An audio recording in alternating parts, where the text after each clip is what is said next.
if you watch any major sporting event, the one phrase you will always hear, let's go down to Jim Gray.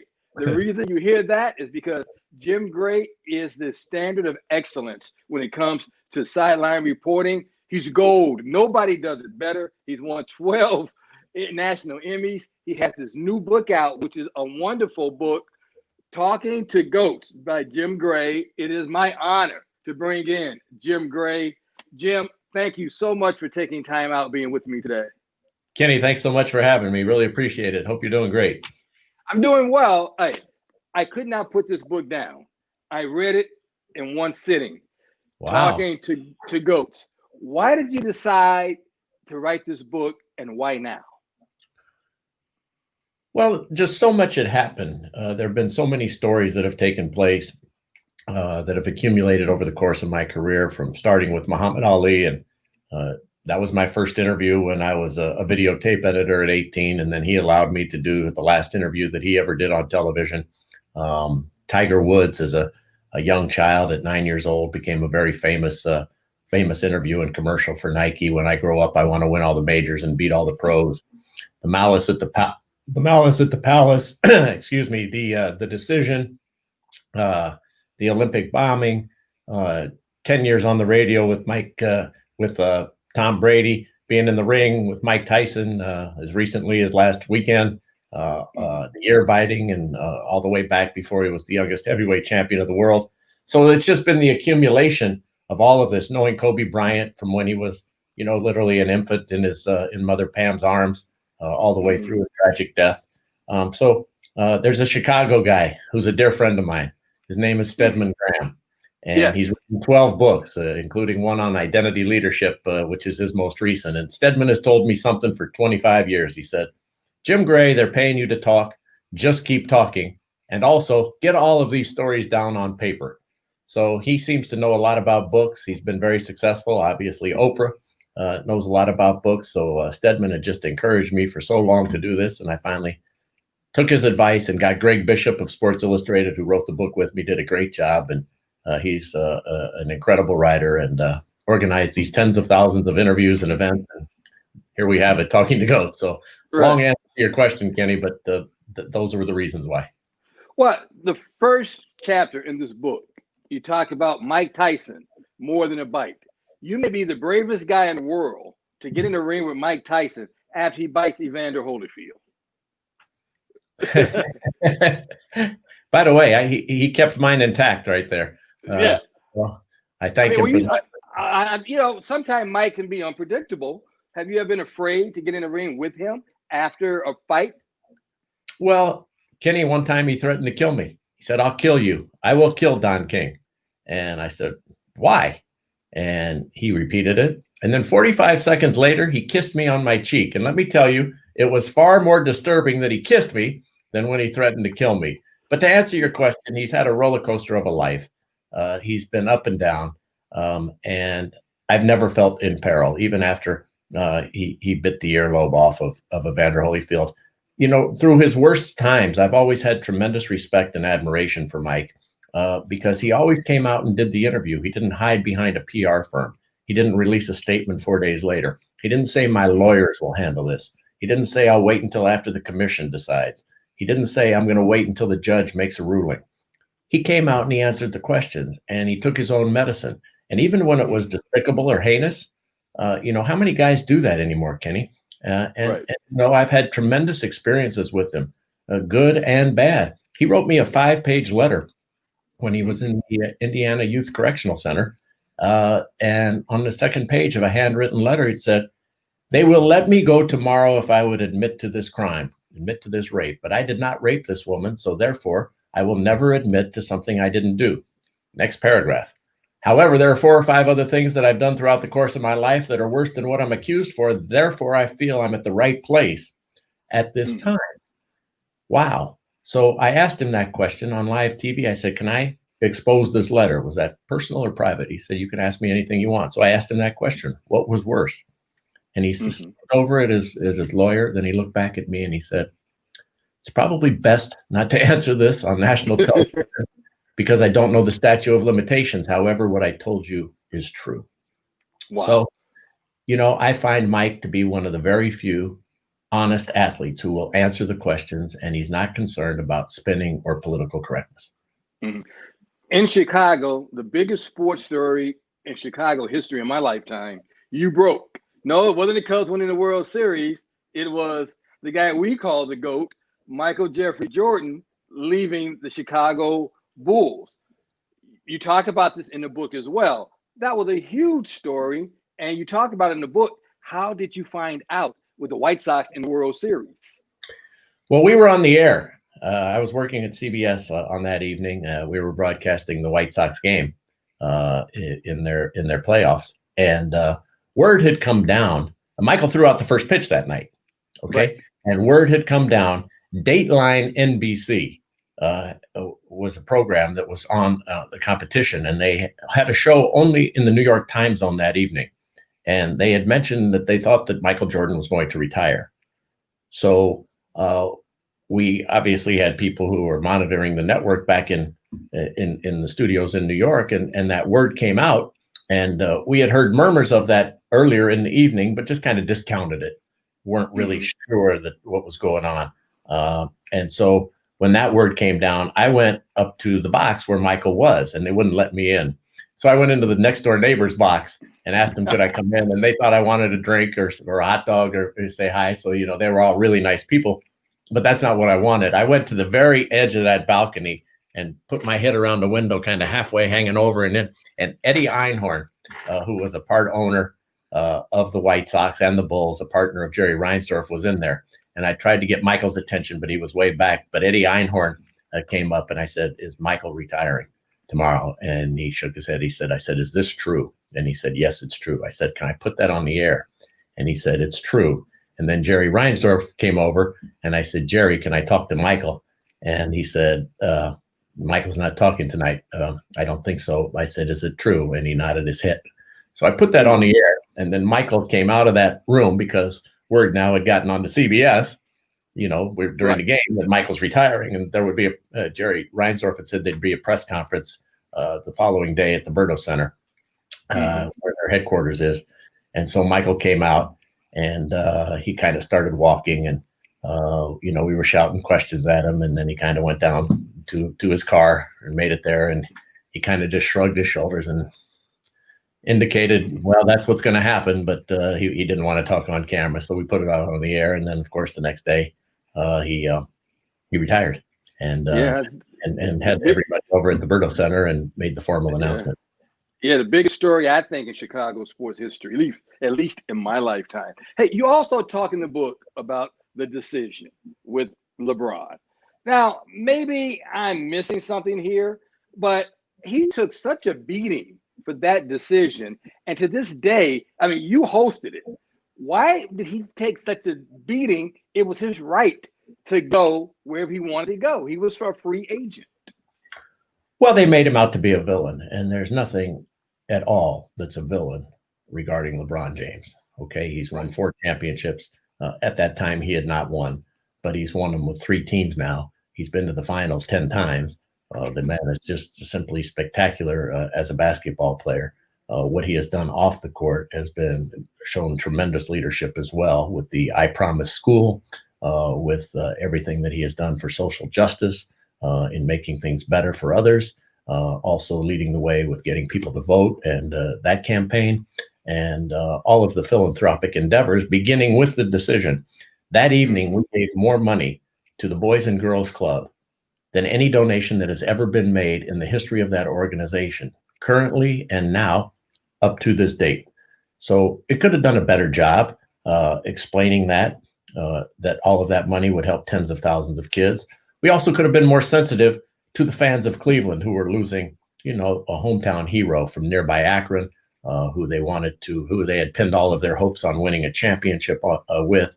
Obviously, the Cavs had struggled against the Jordan Bulls, and the Browns couldn't get past the Broncos with the fumble and so forth that had gone on with their history. And then, of course, the Indians had lost in the World Series to the Braves, and they had struggles of their own. So all of their hopes had been pinned on LeBron, and then he decided to leave and take his talents to South Beach. But I just want to make this point. 10 years later, if you look at that, it was the beginning of player empowerment in the NBA, a self-determination of their own destination, and the forming of super teams with Wade and Bosh. Up until that time, it had always been the organizations and the clubs that had done that, not the players. And it also was the advent and the birth of players directly speaking to the public when they took that hour of time, LeBron, from ESPN. Now you look at social media, it was the birth of Twitter, the Players Tribune, grown tremendously since that. And now we spend the entire season, Kenny, the entire season we spend before Kevin Durant wins a championship wondering about where is he going to play next year. Right.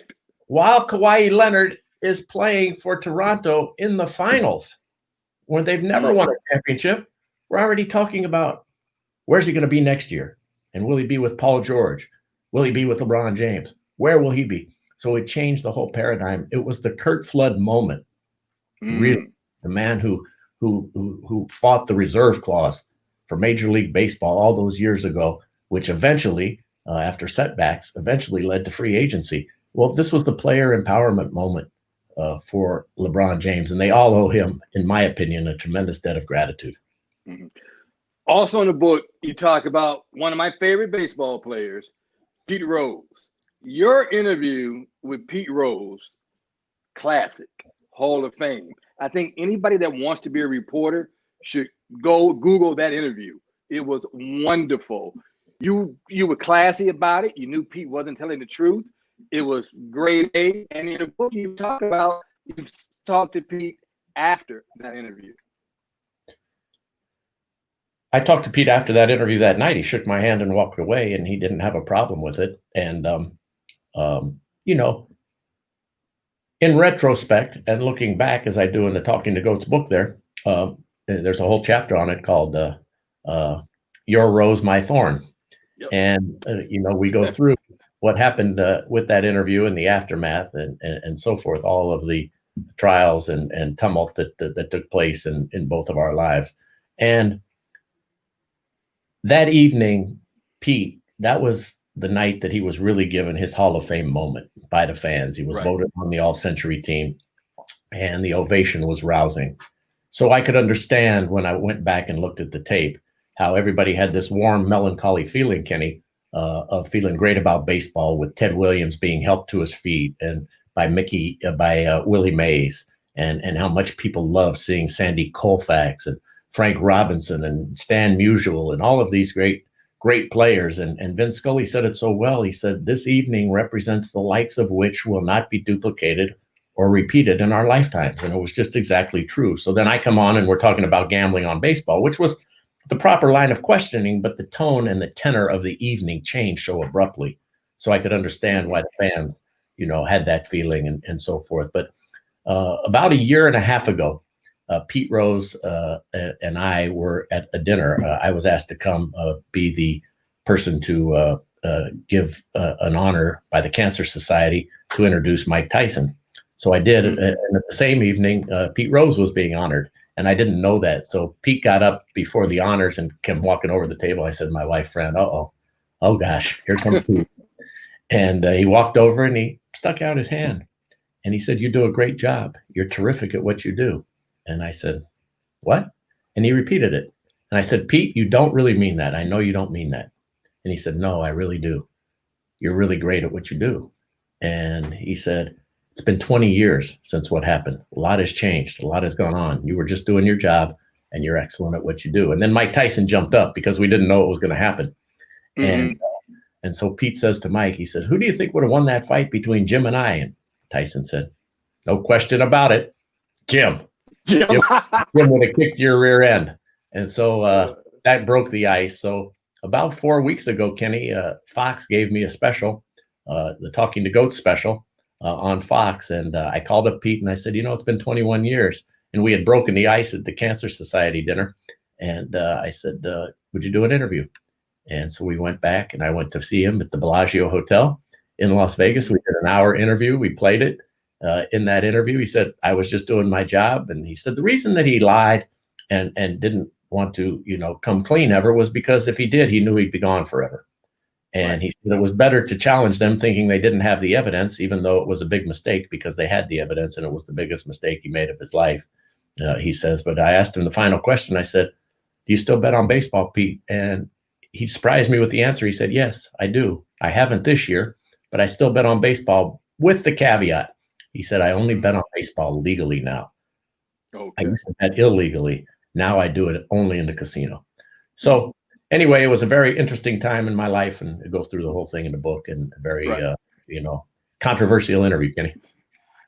Jim, also in the book, you talk about all the presidents you have interviewed. I mean, you've probably interviewed more presidents than any broadcaster in the history of the world. Now, do you have to change your mindset when you interview a president as opposed to interviewing an athlete?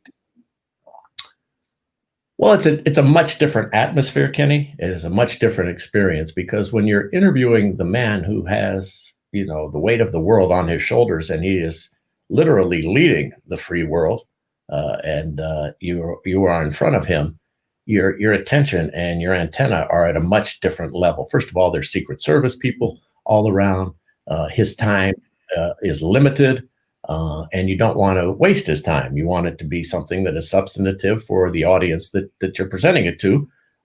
So yeah, of course, all of them have been really, really gregarious and great to talk to.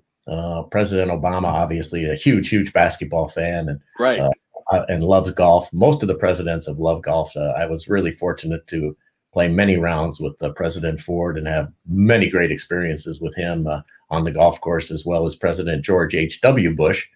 Herbert Walker Bush, his grandfather, created the Walker Cup. So the Bushes have been very, very involved in golf. So they've all, and President Clinton, amazing intellect, recall, knowledge of all sports, particularly his golfing. But the one that'll blow you away with their sports knowledge, it just blew me away, was the 45 minutes to an hour that I spent with Richard Nixon. This guy's reciting statistics of Pee Wee Reese and Jackie Robinson and the New York Football Giants, Kenny. You just couldn't believe it. This guy was like Google before Google. He was Siri. It was just unbelievable. And now, you didn't have any idea when he was saying it if it was accurate, but he said it with such a surety. And then you'd go back and you'd look back in the days, you'd have to go back to the media guides or to the encyclopedia and check all this stuff out. And he had it all exactly right. So, yeah, you talk about that a lot in the book, that he was such an encyclopedia. But, the one thing that stands out to me in the book, Jim, you had your Walk of Fame, on the Hollywood Walk of Fame, and you say that all of your success is because of the people you have around you. You don't take the credit for it. You say your people that work with you, your family. That stood out to me as a humble, wonderful human being. Well, thank you, but it's true. Nobody does anything in television by themselves. Okay. Nobody ever. I mean, just think of all the people who are involved in all of these productions, in what you do and what I do, from all the way across the whole spectrum. All right. If one of those men or women doesn't do their jobs, the whole thing collapses. The whole thing is definitely intertied, and we're all linked. So, I do a lot of these interviews, but if the audio guy doesn't have, the level right, if the cameraman's out of focus, if they're not following the football correctly and nobody sees it, if the satellite transmission guys, if the people aren't, selling the advertising so that we can pay for the rights. I mean, just think of the whole confluence of events that has to happen for this to get on the air.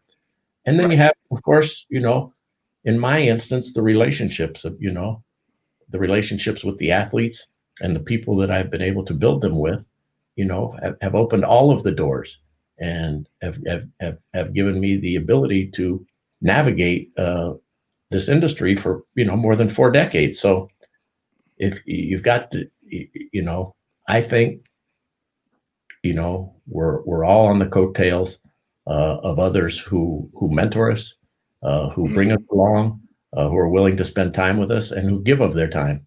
And so, I'm just grateful that it's been such a fortunate existence and that I've been able to build those relationships, because those have been the most important things of all to me, Kenny.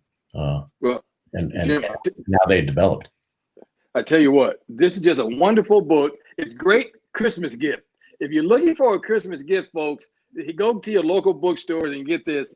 Talking to Goats is by the GOAT himself, Jim Gray. Jim, you're the standard of excellence, and I really, really appreciate you taking time out being with me. I love the book. We want everybody to go find the book, buy the book. If that's your bookstores, you can get it. Jim, hey, thanks so much. And when you write your second book, titled Still Talking to Goats, I want you to come back. Right? Kenny, you're so nice. Your praise is so wonderful. I can't tell you how much I appreciate you, and thank you for having me on, and thank you for those kind words. But the last chapter in that book is I'm not writing another book. Okay. And I am not writing another book. Talking to Goats will be the last one. It's been a great experience, and I can't thank you enough and all the folks in Chicago. So be well and have a happy holidays. All right, Jim, thank you so much for being with me. I really appreciate it. Thank you.